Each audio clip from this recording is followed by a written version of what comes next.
بسم اللہ الرحمن الرحیم۔ اللہم صلی علی محمد وعلی آل محمد وبارک وسلم وصلی علیہ۔ سکون کا دوسرا راستہ توبہ اللہ سے دوستی کا راستہ ہے۔ میرے بھائیو، اللہ کے پیاروں میں سب سے پیارا وہ ہے جسے گناہ کے بعد یہ احساس ہو جائے کہ میں نے ایسے کریم آقا کو ناراض کیا جو زمین و آسمان کا بادشاہ ہے۔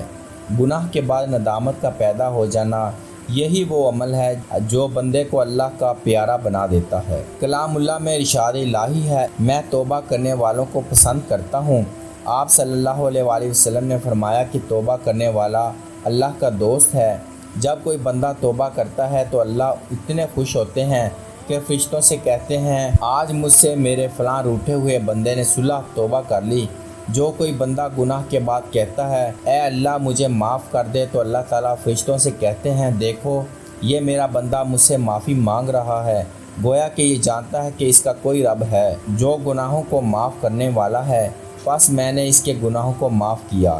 آپ صلی اللہ علیہ وآلہ وسلم نے فرمایا، گناہ گار بندے کی توبہ پر اللہ اتنے خوش ہوتے ہیں کہ ایک پریشان حال مسافر جس کی سواری ریگستان میں گم ہو جائے اور اچانک اسے سواری مل جائے تو اس شخص کو سواری ملنے پر جتنی خوشی ہوتی ہے، اللہ بندے کی توبہ پر اس سے کہیں زیادہ خوش ہوتے ہیں۔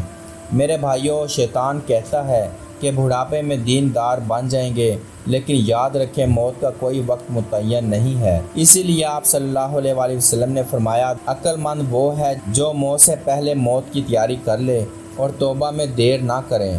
جب بھی شیطان اللہ کی نافرمانی کرا دے تو رو رو کر اللہ کو منا لو، کیونکہ یہ رونا اللہ کو بڑا ہی پسند ہے۔ گناہ گاروں کا رونا، آہیں بھرنا اللہ کو سبحان اللہ کہنے والوں سے زیادہ پسند ہے۔ جس آنکھ سے مجھ پر ذرے کے برابر بھی آنسو نکل آتے ہیں، ہم نے کیے گناہ اس نے نہ کی پکڑ، کتنے بڑے ہیں حوصلے پروردگار کے۔